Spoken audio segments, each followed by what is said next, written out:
My husband and his cousin got caught in the act. DNA tests proved the whole family rotten. I should have known something was off when my husband Mark started caring about his appearance again. 6 years of marriage, 2 kids, and suddenly he's hitting the gym, buying new cologne, working late 3 nights a week. But I was so caught up in my own mess that I barely noticed.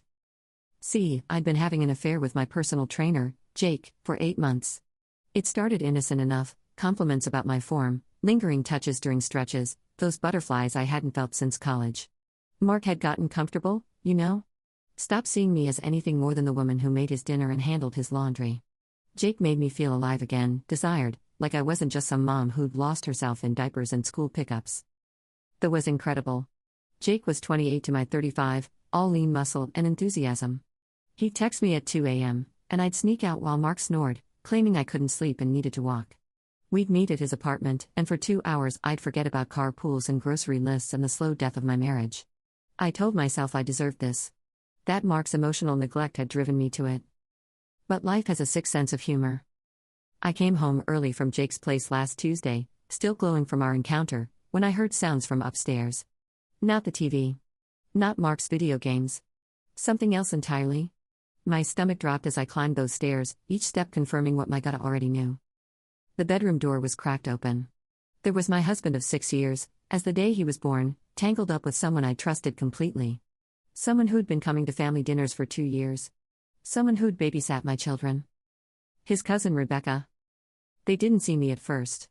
I stood there in shock, watching my entire world implode while they moved together like they'd done this 1,000 times before.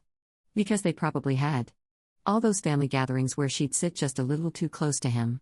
All those times she'd volunteer to help him with projects while I dealt with the kids. All those jokes about how they looked alike, when really, they were just sharing the same guilty expressions. When Mark finally spotted me, he went white as a sheet. Rebecca screamed and grabbed for covers. And me? I laughed. Not because it was funny, but because the cosmic joke of it all hit me like a freight train. Here I was, consumed with guilt over my affair, and my husband was screwing his cousin in our marital bed. How long? I asked, surprising myself with how steady my voice sounded. Mark couldn't even look at me. Rebecca was crying, mascara streaming down her face. Sarah, we can explain. How long? 2 years, Mark whispered. 2 years. While I was myself up over 8 months with Jake, they'd been carrying on for 2 whole years. Through Christmas mornings with our kids. Through anniversary dinners where I'd actually felt guilty for not being present enough. Through Rebecca helping me plan his surprise birthday party last year. I walked out without another word. Drove to my sister's house in a daze, my phone buzzing nonstop with calls from Mark. When I finally answered, his first words weren't an apology. They were, "Are you going to tell the family?" That's when it hit me. This wasn't just about the cheating. This was about reputation. About keeping up appearances. About the fact that his entire extended family had probably been watching me play the fool for years. Because here's the thing about small towns and tight families, secrets like this don't stay buried. And when they come out, everyone remembers all the little signs they chose to ignore. My mother-in-law's knowing looks. His aunt's comments about how close Mark and Rebecca were. The way conversations would stop when I entered rooms at family gatherings. They all knew. Every single one of them had watched me bring casseroles to potlucks and help organize holiday celebrations while my husband was having an affair with his cousin right under everyone's noses. The humiliation was suffocating. But it was about to get so much worse. Because when I confronted Rebecca's mother, Mark's Aunt Linda, about her daughter's behavior, she said something that made my run cold. "Honey, Rebecca isn't Mark's cousin." Linda's words echoed in my head as I sat in her living room, trying to process what she'd just told me. "What do you mean she's not his cousin?" Linda looked uncomfortable, fidgeting with her coffee cup. We never told the kids the truth. Rebecca's father. He's not my husband. He's my brother-in-law." My brain struggled to make the connection. "Your brother-in-law? Mark's father?" She nodded, unable to meet my eyes. It was a mistake. One night, years ago. My husband was deployed, I was lonely, and Robert was there. Rebecca is Mark's half-sister, not his cousin. The room started spinning. My husband had been having an affair with his half-sister. His half-sister. And the adults in this twisted family had known the whole time. "Does Mark know?" I whispered. "We never told them. We thought it would be better if they just grew up thinking they were cousins. Close family, but not." I bolted from her house and up in her driveway. The drive home was a blur of rage and disgust. When I burst through our front door, Mark was waiting in the kitchen, looking defeated. "Sarah, we need to talk. You're sleeping with your sister." His face went white. "What?" "No, she's my cousin. Your Aunt Linda just told me the truth. Rebecca is your father's daughter. Your half-sister, Mark. You've been having an affair with your half-sister. I've never seen someone look so destroyed." Mark actually stumbled backward, grabbing the counter for support. "No. No, that's not. She's my cousin. We've always been." 2 years, Mark. 2 years you've been having an affair with your sister while I've been raising your children and playing happy wife. Do you understand what this means? Do you understand what you've done to this family?" That's when our 8-year-old daughter Emma walked into the kitchen. "Mommy, why are you screaming?" Looking at her innocent face while the truth of her father's relationship hung in the air broke something in me. How do you explain to a child that daddy has been doing unspeakable things with someone she calls Aunt Rebecca? How do you maintain any sense of normal when normal just got obliterated? "Go to your room, baby," I managed. "Mommy and Daddy need to talk." She hesitated, sensing the tension, then ran upstairs. Mark was sitting on the floor now, head in his hands. "I didn't know, Sarah. I swear to God, I didn't know." "It doesn't matter," I screamed. "You cheated on me with someone you've known since childhood. Someone who's been around our children. Do you think it matters what your biological relationship is when you've already destroyed everything?" But it did matter. Because now I had to live with the knowledge that my husband was capable of something that went beyond normal infidelity. This wasn't just about our marriage falling apart. This was about fundamental moral corruption. I called my sister and told her everything. Then I called my mother. Then I called my best friend. Each conversation felt like pulling glass out of my chest, but I needed people to know. I needed witnesses to this horror show so I wouldn't feel crazy. The news spread through our small town like wildfire. By Thursday, I couldn't go to the grocery store without getting stares and whispered conversations. The school secretary looked at me with pity when I picked up the kids. Emma came home asking why her friend's mom said we were in trouble. That weekend, Mark's father Robert showed up at our house. I'd always thought he was a decent man, quiet, hardworking, the kind of father-in-law who remembered birthdays and helped with home repairs. But looking at him now, knowing what I knew, I saw him differently. "Sarah, we need to discuss how we're going to handle this situation," he said, like we were talking about a PR problem instead of his son's incestuous affair. "Handle it?" I laughed bitterly. "Your son has been screwing his half-sister for 2 years. Your daughter. How exactly do we handle that, Robert?" His face hardened. "Rebecca is not my daughter. Linda already told me the truth. You're Rebecca's father, which makes her Mark's half-sister. Your family has been living a lie for 20 years, and now that lie has destroyed my marriage. We never meant for this to happen. We thought if the kids didn't know." "If the kids didn't know, what? That they'd naturally develop romantic feelings for each other? That they'd end up in an affair that would destroy multiple families? Your solution created this nightmare." That's when Mark walked in, looking like he'd aged 10 years in 3 days. "Dad, is it true? Is Rebecca really your daughter?" Robert's silence was answer enough.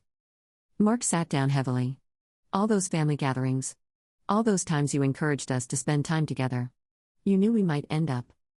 We thought you'd stay cousins," Robert said weakly. "We never imagined. You never imagined your adult children would develop feelings for each other when you encouraged them to be close their entire lives? When you never told them they were siblings?" I watched this family destroy itself in real time, and I felt nothing but cold satisfaction. They'd all participated in keeping this secret. They'd all watched me play the devoted wife while my husband carried on his sick affair. Now they could all live with the consequences. But the consequences were just beginning. The DNA test results came back on a Tuesday morning. 99.7% probability that Rebecca and Mark share the same father. I stared at those numbers until they blurred, official confirmation of what we already knew. I filed for divorce the same day. Emergency custody of both kids. I wanted Mark as far away from them as possible while I figured out how to explain that Daddy had been having a relationship with his sister. That the family they'd grown up knowing was built on lies and covered up affairs.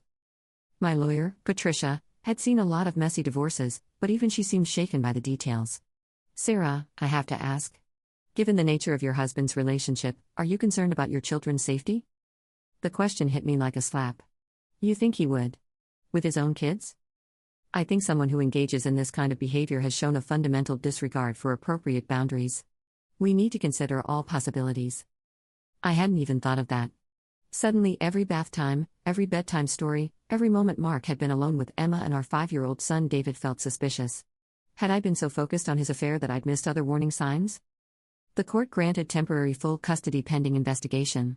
Mark was allowed supervised visits only. When I told Emma that Daddy wouldn't be living with us anymore, she cried for hours. When I told David, he asked if it was because he'd been bad. "No, baby," I whispered, holding him close. "You didn't do anything wrong. Sometimes grown-ups make very bad choices, and those choices everyone around them." But how do you explain to a 5-year-old that his father is a person capable of things you can't even say out loud? The investigation was thorough and social workers interviewed the kids. Therapists evaluated Mark. Rebecca was questioned about her interactions with Emma and David. Every detail of our family life was dissected by strangers who took notes about everything from our bedtime routines to Mark's relationship with his children. Meanwhile, the whole extended family imploded. Mark's mother stopped speaking to his father. Rebecca's mother filed for divorce. Aunts and uncles chose sides, and family gatherings became impossible. The kids lost not just their father, but their entire paternal family network. Emma started having nightmares. David began wetting the bed again. Both kids were asking questions I couldn't answer without destroying their innocence completely. How do you tell an 8-year-old that her father and Aunt Rebecca were doing things that were wrong in ways she's too young to understand? The worst part was the school situation. Other parents had heard the gossip. Emma came home one day saying her friend Madison wasn't allowed to play with her anymore because Madison's mom said our family was inappropriate. David's teacher pulled me aside to say he'd been acting out, hitting other children and using words he'd never used before. My kids were being punished for their father's sins, and there was nothing I could do to protect them from it. 3 months after the discovery, I ran into Rebecca at the grocery store. She looked terrible, thin, hollow-eyed, like she hadn't slept in weeks. When she saw me, she started crying right there in the produce section. "Sarah, I'm so sorry. I never meant for any of this to happen." "You never meant for what to happen?" I asked coldly. "The affair, or getting caught?" "We didn't know we were related. We thought we were just cousins, and even that felt wrong, but we couldn't stop ourselves. The feelings were so strong." "Stop." I held up my hand. "I don't want to hear about your feelings for my husband. You destroyed my children's lives. You destroyed multiple marriages. You participated in something that most people would find revolting, and you did it for 2 years while looking me in the eye at family dinners." She was sobbing now, causing people to stare. I know what we did was wrong. But we loved each other." "Love?" I laughed harshly. "You call having an affair with your brother love? You call lying to everyone around you love? You call destroying 2 families and traumatizing 2 innocent children love?" I walked away, leaving her crying in aisle 3. I felt nothing but contempt. The divorce was finalized 6 months later. Mark got supervised visitation every other weekend, pending completion of mandatory therapy. The house sold quickly. No one wanted to live in a home where such things had happened. I took the kids and moved 3 states away, back to where I'd grown up. We're trying to rebuild our lives now, but the damage runs deep. Emma is in therapy, struggling with trust issues and anxiety. She asks me constantly if I'm going to leave her too, if I have secrets I'm hiding. David has developmental delays from the trauma. He stopped talking for 2 months after we moved. I've had to explain to new doctors, new teachers, new neighbors why my children's father isn't in the picture. Each time, I see the shock and disgust in their eyes when they hear the truth. My kids carry that stigma with them everywhere we go. Mark calls sometimes, usually, crying about how sorry he is and how much he misses us. Rebecca contacted me once through social media, sharing some article about genetic attraction and trying to justify what they did. I blocked her immediately. The extended family has scattered to the winds. Robert moved out of state, presumably to escape the shame. Linda checks on us occasionally, but those conversations are stilted and painful. The kids ask why they never see Grandma and Grandpa anymore, and I make excuses about people being busy. I think about my own affair with Jake sometimes. How self-righteous I felt, how justified. How I thought Mark's emotional distance gave me permission to betray our vows. The irony isn't lost on me. I was cheating on my husband while he was cheating on me with his sister. But somehow, my betrayal feels insignificant compared to his. At least I was sleeping with someone I wasn't related to. The therapist says healing takes time, that trauma like this affects generations. She says Emma and David might struggle with trust and relationships for years, possibly forever. She says I need to focus on creating stability and safety for them now. But some nights, when I'm lying awake listening to Emma cry from another nightmare, or when David asks why Daddy doesn't love us anymore, I wonder if we'll ever really recover from this. If my children will ever be able to have normal relationships after witnessing their family explode in such a spectacular way. I used to think the worst thing about infidelity was the betrayal. Now I know it's the ripple effects, the way one person's selfish choices destroy everything they touch, leaving scars on innocent people that never fully heal. Mark's choice to sleep with his sister didn't just end our marriage. It ended my children's sense of safety in the world, their trust in the adults who are supposed to protect them, their belief that families stay together. It ended their relationship with an entire side of their family and marked them with a shame they did nothing to earn. And somewhere in all of this destruction, I have to live with the knowledge that I'm not innocent either. That while my husband was committing an act that would destroy our family, I was betraying him too. That maybe if I'd fought harder for our marriage, if I'd addressed our problems instead of running to another man's bed, things might have been different.